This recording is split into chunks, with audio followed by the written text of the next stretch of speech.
Welcome everyone to today's Bhagavad Gita class. We'll start by singing the prayers of Jaya Radha Madhava. Jaya Radha Madhava Kunja Bihari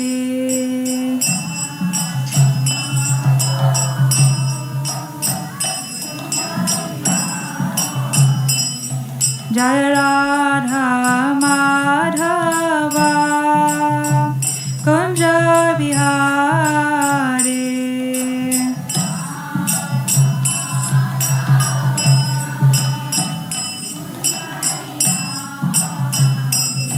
Jaya Gopi Jana Vallabha Girivardhari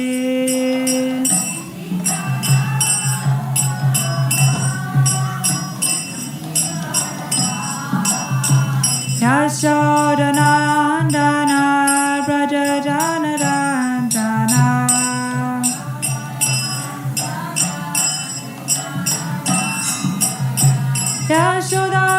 Yashodanandana Braja Jana Ranjana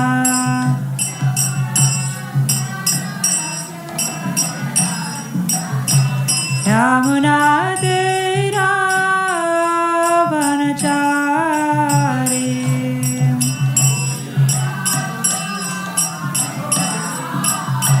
Yamuna Tira Vanachari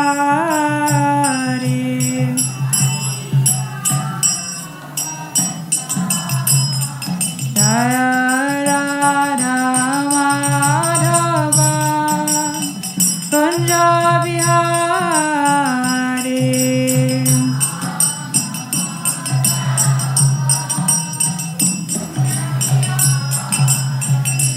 Jaya Radha Madhava Kunja Bihari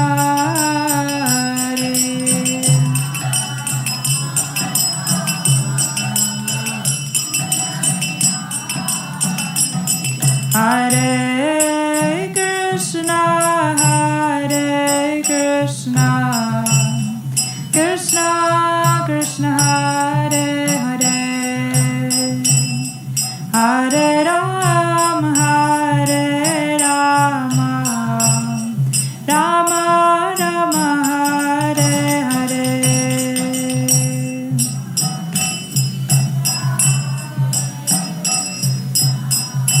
Krishna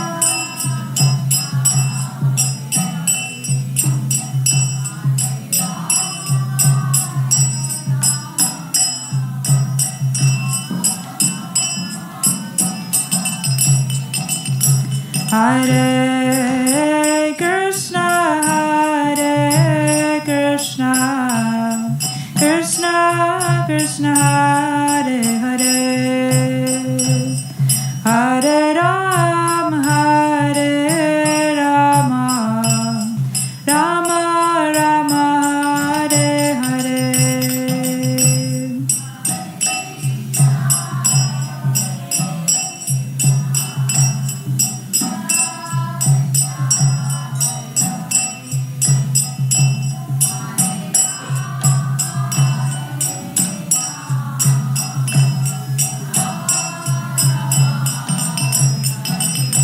Hare Krishna Hare Krishna Krishna Krishna Hare Hare Hare Rama Hare Rama Rama Rama Hare Hare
Srila Prabhupada ki, Srimad Bhagavad Gita ki. So today we're going to be reading from chapter 4 of the Bhagavad Gita. It's called Transcendental Knowledge. So this This chapter is all about how this knowledge was received. First, in the beginning of the chapter, Krishna talks about how he first instructed this knowledge to the sun god, Vivaswan, and then this knowledge is coming down in disciplic succession from spiritual master to disciple. Each spiritual master passes the same knowledge on to his disciple, and then the disciple, he becomes a spiritual master and passes it on to his disciple. So in this way, the pure knowledge is being passed down without being changed, all the way up to the present day. Above Srila Prabhupada here, we can see there are 4 pictures. So these are the last 4 spiritual masters from our disciplic succession. This is starting from the right, it's Bhaktivinoda Thakur, then Gorkishore Das Babaji, then we have Bhakti Siddhanta, and then we have Srila Prabhupada. Srila Prabhupada is sitting here. And Srila Prabhupada also has many disciples, and his disciples are still passing down that same knowledge to this very day. So the same knowledge that was spoken to Lord Krishna, spoken by Lord Krishna, the Supreme Personality of Godhead, first to Lord Brahma, and again to to Arjuna, is available to us now today because of the disciplic succession. And now today we're reading from verse 41. It's towards the end of the chapter. So in this verse, the benefit of receiving this transcendental knowledge is being described. So we can recite the verse once. I'll just make it visible here on the screen.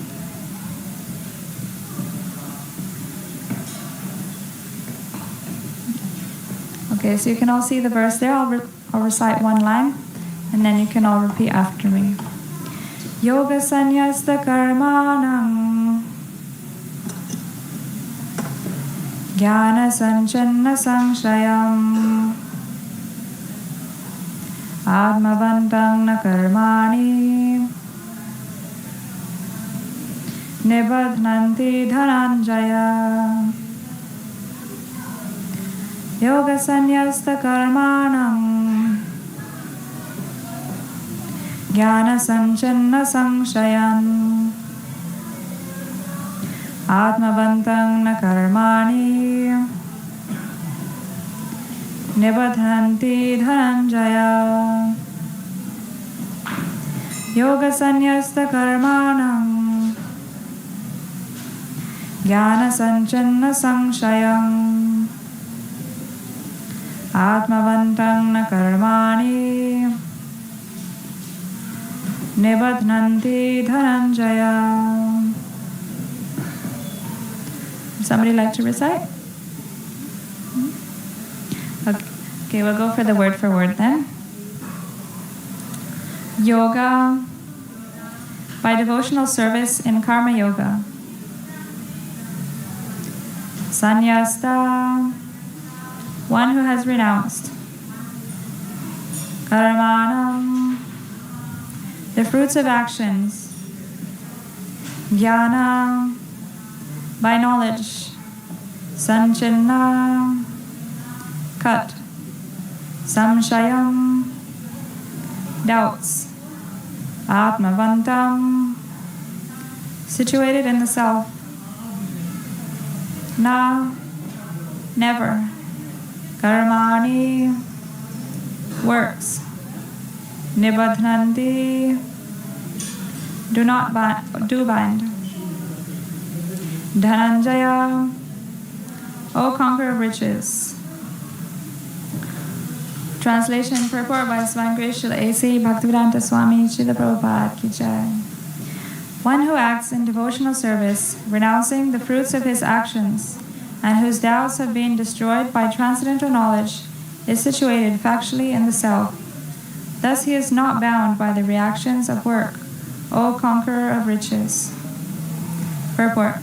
One who follows the instruction of the Bhagavad Gita as it is, imparted by the Lord, the Personality of Godhead himself, becomes free from all doubts by the grace of transcendental knowledge. He, as a part and parcel of the Lord, in full Krishna consciousness, is already established in self-knowledge. As such, he is undoubtedly above bondage to action. So So before speaking on this verse, I'd like to offer some prayers to our spiritual teachers from whom we have received this transcendental knowledge. Om Jnana Timirandhasya Jnananjana Shalakaya Chakshurunmilitam Yena Tasmai Shri Gurave Namaha Shri Chaitanya Manobhishtam Sthapitam Yena Bhutale Swayam Rupa Kadamayam Dadati Swapadantikam Vandeham Shri Guru Shri Yuta Parakamalam Shri Gurun Vaishnavamscha Shri Rupam Sagrajatam Sahagana Raghunathanvitam Tam Sajivam Sadvaitam Savadhutam Parijana Sahitam Krishna Chaitanya Devam Shri Radha Krishna Padan Sahagana Lalita Shri Vishakhanvitamscha He Krishna Karuna Sindhu Dinabandho Jagatpate Gopesha Gopika Kanta Radha Kanta Namostate Tapta Kanchana Gaurangi Radhe Vrindavaneshwari Vrishabhanu Sute Devi Pranamami Hari Priye Vanchakalpatarubhyascha Kripa Sindhu Bhevacha Patitanam Pavanebhyo Vaishnavebhyo Namo Namaha Jai Shri Krishna Chaitanya Prabhu Nityananda Shri Advaita Gadadhara Shivasari Gaura Bhaktavrinda Hare Krishna Krishna Krishna Hare Hare Hare Rama Rama Rama Hare Hare Namo Vishnupadaya Krishna Prasthaya Bhutale Srimate Bhaktivedanta Swami Nitinamine Namaste Saraswati Deve Gauravani Pracharine Nirvishesha Shunivari Paschati Deshatarine Hare Krishna. So I'll read the verse once again. One who acts in devotional service, renouncing the fruits of his actions, and whose doubts have been destroyed by transcendental knowledge, is situated factually in the self. Thus he is not bound by the reactions of work, O conqueror of riches. And so in this verse, Krishna is speaking about the benefit of transcendental knowledge. By taking to transcendental knowledge, then one understands who one is. The first thing that transcendental knowledge teaches us is our identity, that we're the soul. In the beginning of Bhagavad Gita, when Krishna first starts speaking to Arjuna, and chapter 2, then Krishna says, the first teaching that Krishna gives is, he tells Arjuna that you're the soul, you're not this body. And that because we're a soul, then we also have spiritual duties, because we're a spirit soul. And then, so based on, once we understand who we are, then we can understand that we have duties, spiritual duties in life. So what are those spiritual duties? Some of you can say? Chanting, yeah. Any other? Hearing, yes. Studying the scriptures, chanting. These are all constitute our spiritual duties. Also, coming to the temple, worshiping the Lord, or even in our home, we can offer our food to the Lord. These are all our spiritual duties. In Bhagavad Gita, Krishna nicely explains that because we have a body, but we are the soul. So we have two duties. One set of duties is in relation to our body, and another set of duties is in relation to our soul. And so we should balance both of these in our life. And by doing this, then we can become an Atmarama, we can become completely happy. Because if we only do the duties for our body, like we do our work, we get our money, we pay our bills, we buy our food and maintain our house. But if we don't do anything for our soul, then we can't be happy, because our real identity is the soul. And so the soul also needs spiritual nourishment. We have to nourish the soul. And how is the soul nourished? Like you said, through chanting, through hearing, because these processes are actually connecting us to the Supreme Lord. But our chanting is like a way of speaking to the Lord, a way of connecting to the Lord. And by connecting to the Lord, then we can establish our loving relationship with Him. Everybody wants love in this world, wants to have nice, loving relationships. But most people are frustrated in this world because even if we find the right person that we like, and we can have a nice relationship, for them it doesn't last very long. And even if it lasts many years, up to the end of life, at the end of life, it'll have to be stopped, because we have to change our body, and then when we change our body, then all the relationships on the basis of the bodily concept of life are stopped. So if we really want to have eternal happiness, then we should seek spiritual happiness. And it makes sense, because if we are eternal, if we're spiritual, then only eternal spiritual happiness can satisfy us. So the real place to look for happiness is in spiritual life. And spiritual life means where Krishna is the center. God is the Supreme Spirit, the Paramatma, Supreme Soul. And we are all His parts and parcels. And so by connecting to Him, then we actually feel that transcendental happiness. So this is the process of devotional service. And knowledge about devotional service is described as transcendental knowledge. So this is what this chapter is about. So here, this verse, it's saying, one who acts in devotional service, renouncing the fruits of his actions, and whose doubts have been destroyed by transcendental knowledge, is situated factually in the self. Thus he is not bound by the reactions of work. Yeah, so what happens is, if we don't have knowledge of how to act in this world, if we just act for our own sense enjoyment, then we become bound up by the reactions to our work. Because every activity, it has a reaction if we perform it for ourselves. This, in chapter 4, nicely explains different types of work. How we can work. Krishna explains how there is karma, there is akarma, and there is vikarma. So karma means we act for ourselves, and then we get a reaction for that. And then we have to, if the work we do is pious, then we can enjoy in this world a little bit, and then, but if it's impious, then we have to suffer. So this is called karma. And then the next type of activity is called vikarma. Vikarma means sinful activities. So activities that are not recommended in the scriptures, and those always produce a bad result. That's vikarma. And then akarma. Akarma means working for Krishna. Working for Krishna means whatever we do, we dedicate the results to Krishna. And that produces no result. No result in the material world. It produces a spiritual result.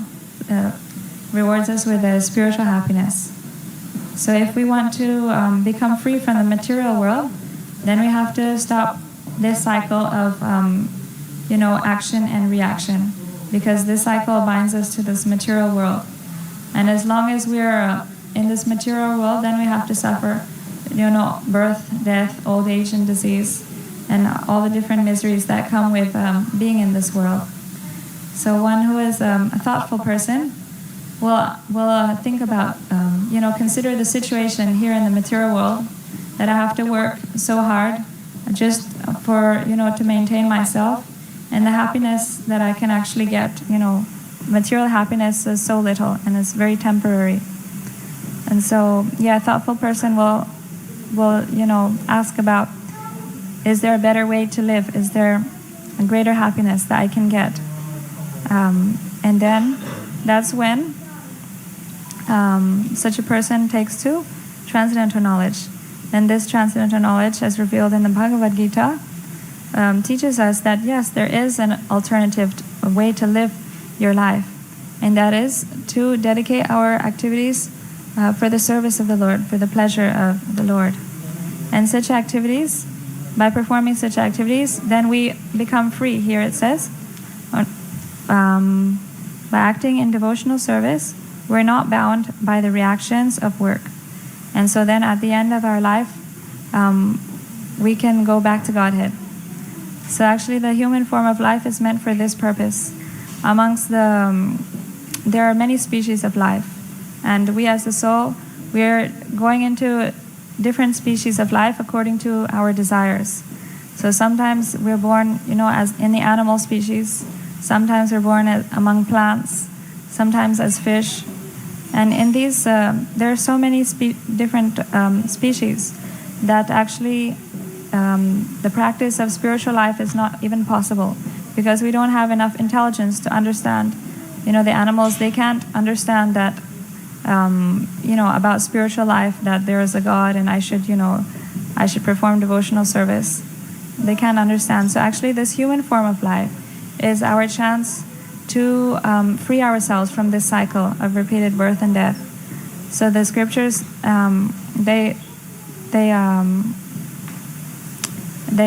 they request us to take this life seriously, because it's a great opportunity to free ourselves from this miserable cycle of repeated birth and death.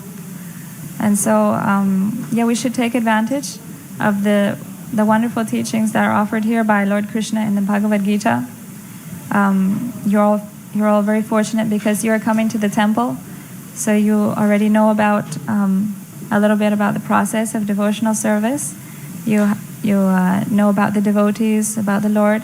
So I encourage you to continue to take it up with all seriousness, and make it the purpose of your life. That this life, I want to end this process of repeated birth and death in this material world, and I want to go back home to my original home, which is the spiritual world, and that place is eternal, and there I get an eternal body, which never has to suffer the effects of birth, death, old age, and disease, and there I can serve Krishna eternally in happiness, eternal loving relationship.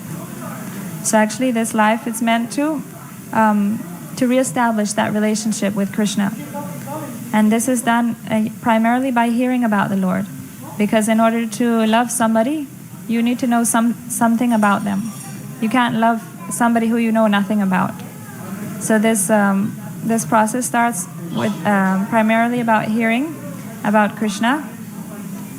And this is Krishna describes himself in the Bhagavad Gita in several places. And the more advanced study after finishing Bhagavad Gita is Srimad Bhagavatam.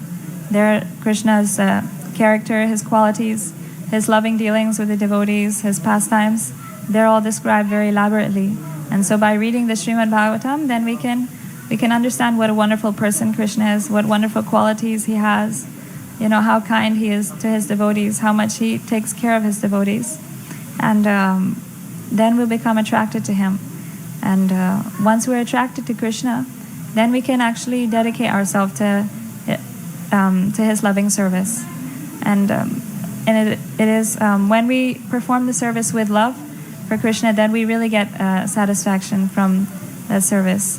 Because without love, just performing something mechanically, it won't bring us as much happiness. So we should try to learn about Krishna, and then that's why Srila Prabhupada stressed so much about reading the books. Because reading this transcendental knowledge about the Supreme Lord, it increases our love and attraction to Krishna. And this love for Krishna is actually the source of the greatest happiness that we all want. And in this way, by always hearing about Krishna, by dedicating our lives to Krishna, then at the end of life, we will naturally remember Krishna, and then we'll go back to him at the end of the life. So this is the process of devotional service. And in the beginning of this chapter, it's explained how this knowledge is received through disciplic succession. And just in a few verses before, verse 34, Krishna explains the process for receiving this knowledge the right way. Because Krishna explains that actually, just by reading the knowledge from the book, it's not enough to fully understand this knowledge. This knowledge is best understood when we approach a realized person, a devotee of the Lord, who knows this knowledge. So in text 34, Krishna says, just try to learn the truth by approaching a spiritual master. Inquire from him submissively and render service unto him. The self-realized soul can impart knowledge unto you because he has seen the truth. So here Krishna is explaining the method for inquiring for transcendental knowledge. First we should, submissively inquire from a devotee who has realized this knowledge, from somebody who has, he has understood the knowledge by reading it himself, and not only that, but he's also applying it in his life. So that means, whatever is written in the scriptures, you can see that that devotee is practicing it in his life. So this brings a faith that this knowledge, it can actually be applied in our life, and from them we can learn how to also apply in our own life this knowledge. And then Krishna, he says here that we should try to inquire submissively. That means if our heart is too, I'll take questions at the end if that's okay. Yeah? If our heart is full of pride, then we can't be open to receive transcendental knowledge. So if we want to receive this knowledge, then we should approach the devotees with the humility and ask them to instruct us how we can best understand this knowledge and apply it in our life. And also we should render some service unto the devotees, because if we render service to the devotees, then the devotees, they become pleased with us, and then they will really want to help us and try their best to help to make sure that we understand this philosophy properly, we're applying it properly in our lives. Yeah, and so this is the way that Krishna prescribes to understand this transcendental knowledge. So then, what is the benefit of receiving this transcendental knowledge? In the end of the introduction to the Bhagavad Gita, Srila Prabhupada, he quotes from the Gita Mahatmya. Have any of you heard of the Gita Mahatmya? It's a book written by Lord Shiva himself when he appeared as a Shankaracharya. It's verses glorifying the Bhagavad Gita. So I thought, since we're reading about the glories of transcendental knowledge today, it would be nice to read about the glories of transcendental knowledge here as described by Lord Shiva. So he says, Gita Shastram idam punyam ya patet prayata puman Vishnupada Pusupanam Bhaya Shokadi Varjita. That whoever reads the Gita Shastram idam punyam ya patet prayata puman. If one properly follows the instructions of Bhagavad Gita, one can be freed from all the miseries and anxieties of life. Bhaya Shokadi Varjitam.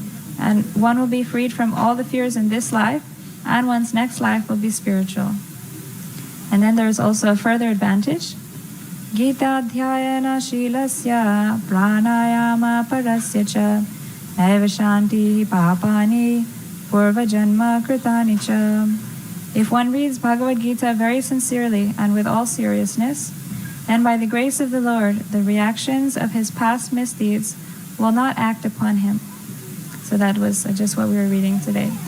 Because, when we understand this transcendental knowledge, that we're the soul, and that we have a relationship with the Supreme, and that our duty is to act in his service, then when we act in this way, then there is no reactions to our work, because we dedicate all the activities for Krishna's pleasure, and we don't engage in sinful activities. So this is how transcendental knowledge, it saves us from sinful reactions. And then, and Krishna says in Bhagavad Gita that whoever surrenders unto me, I will deliver them also from all sinful reactions. And further, Lord Shiva says, Mala nirmochanam pumsam jalasnanam dine dine sakrit gita mitasnanam samsara malanashanam. One may cleanse himself daily by taking a bath in water. But if one takes a bath even once in the sacred water of the Bhagavad Gita, for him the dirt of material life is altogether vanquished. And so this is very nice. Every day we cleanse ourselves by taking a bath, but we should also cleanse our soul, refresh our soul. Like after taking a bath, we feel refreshed, feel clean. So also we should refresh our soul with the wisdom of the Bhagavad Gita by daily reading it. and then we'll feel rejuvenated. Gita Sugita Kartavya Kimanye Shastra Vistare Yaswayang Padmanabhasya Mukha Padmad Vinishrutam. Because Bhagavad Gita is spoken by the Supreme Personality of Godhead, one need not read any other Vedic literature. One need only attentively and regularly hear and read Bhagavad Gita. So this is very nice.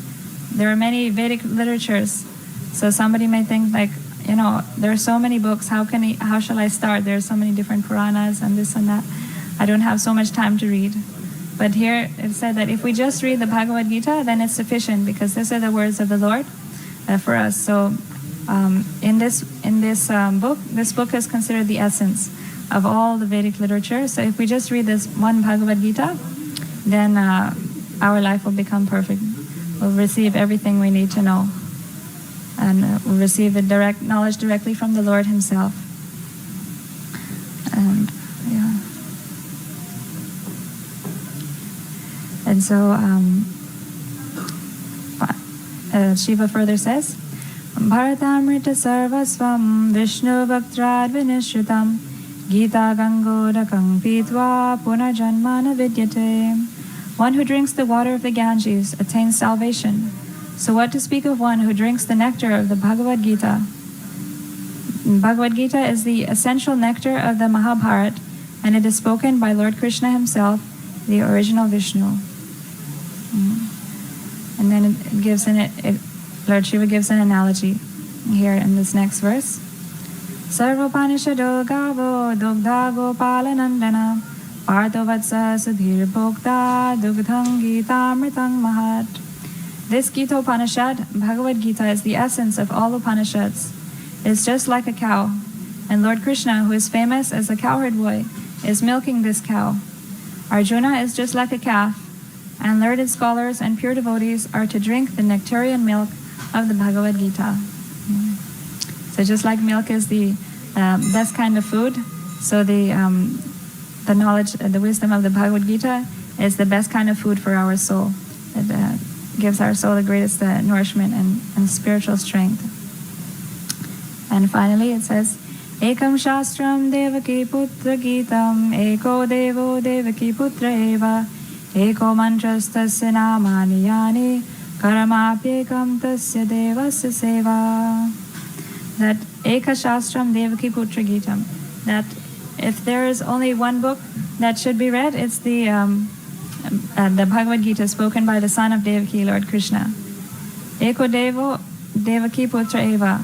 And there's one Lord, that's the son of Devaki, Lord Krishna. Eko Mantras Tasya Namani Yani.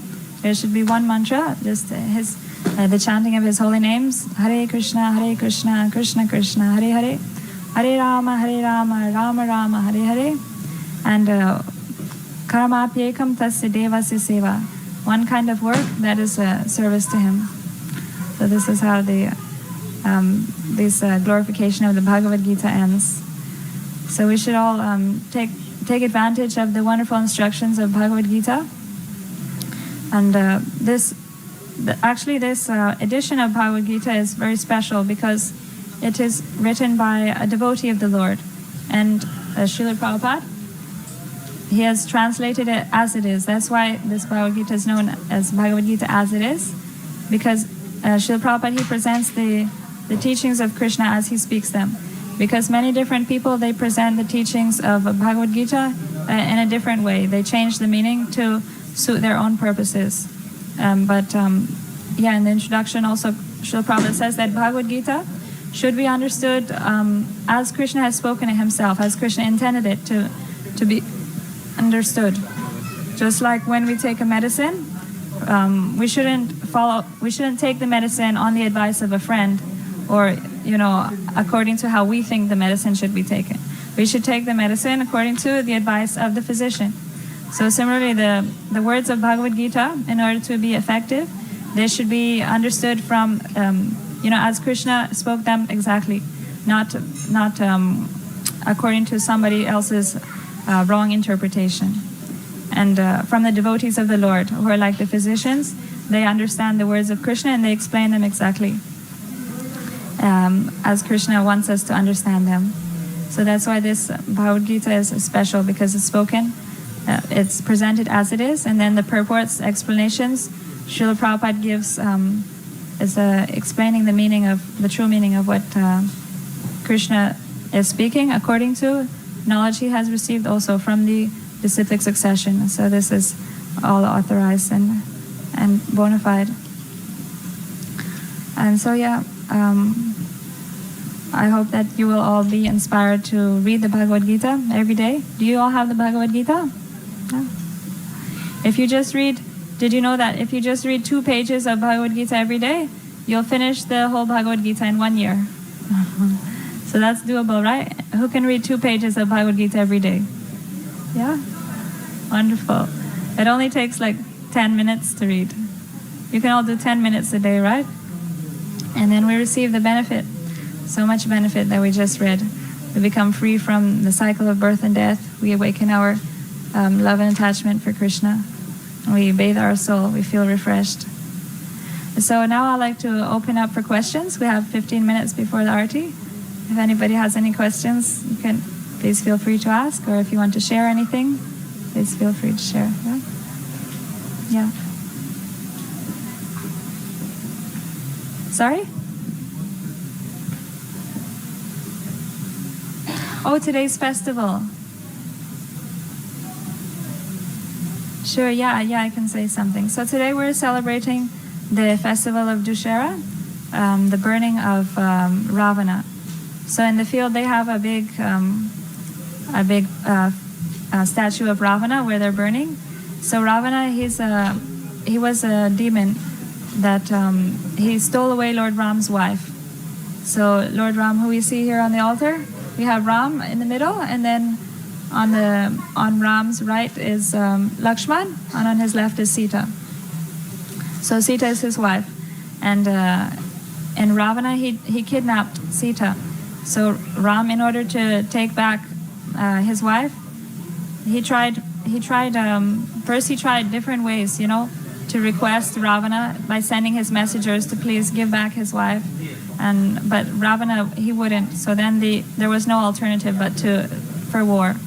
So then there was a big war, and finally Ram, he killed Ravana, and today we're celebrating the victory of Lord Ram over Ravana. So he killed Ravana and he took back his wife Sita. Sorry? How did he kill him? Well, so what happened was Ram got banished from his kingdom. So he didn't have his army with him. So he actually made friendship with some monkeys and bears in the forest, and then that was his army. So then, along with he made a bridge to Lanka. He had to cross over to Lanka because Ravana was living in an island. And then with all these monkeys and bears, then he fought the soldiers of Ravana. And so they were fighting with bows and arrows and swords and shields. But they also had mantras that they would use. So these mantras, they would make these arrows very powerful, like almost as powerful as like nuclear weapons today. So they were very powerful, and they could create fire and rain and water and all of these things. So in this way they were fighting. And it said that Ravana had a special benediction from Lord Shiva, that even if somebody cut off his head, he wouldn't die. And Ravana had 10 heads. So at first Ram, he was trying to cut off his heads, but his heads would just pop back up. And but then Vibhishana, he told Ram that Vibhishana is Ravana's brother. So Vibhishana, he was a devotee of Lord Ram, and he always tried to convince his brother Ravana that, you should give back Ram's wife to Ram. But Ravana didn't listen to him, and he got angry that he was, always trying to side with Lord Ram. So then he sent Vibhishana away, and then Vibhishana went to take shelter of Lord Ram. So Vibhishana, he knew all about Ravana because he was his brother. So then he told him that, actually the only way to kill Ravana is if you if you deplete the pot of nectar that's in his navel. It's okay if you close the door.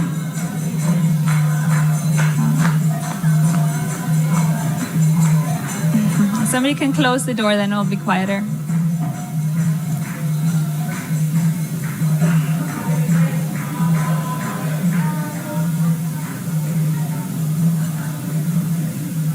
Yeah. Okay, so Vibhishana, he knew all about Ravana. So then he told Ram that you have to shoot the arrow in his navel, and then the pot of nectar that's there, it will be finished, and that's how Ravana will die.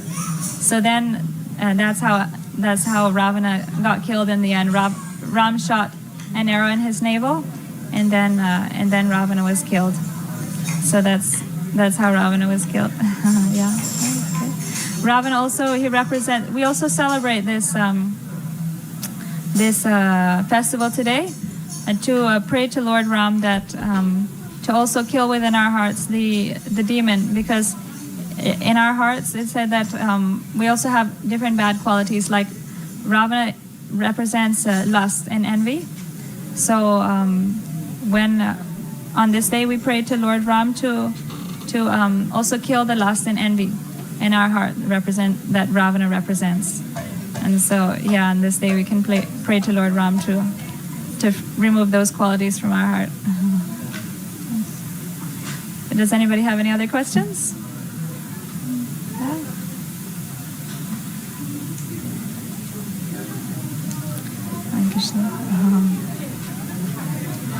So maybe we can stop here. Then we're gonna have Gaur Arti in a few minutes. Please attend the Arti. Thank you very much for listening. Hare Krishna.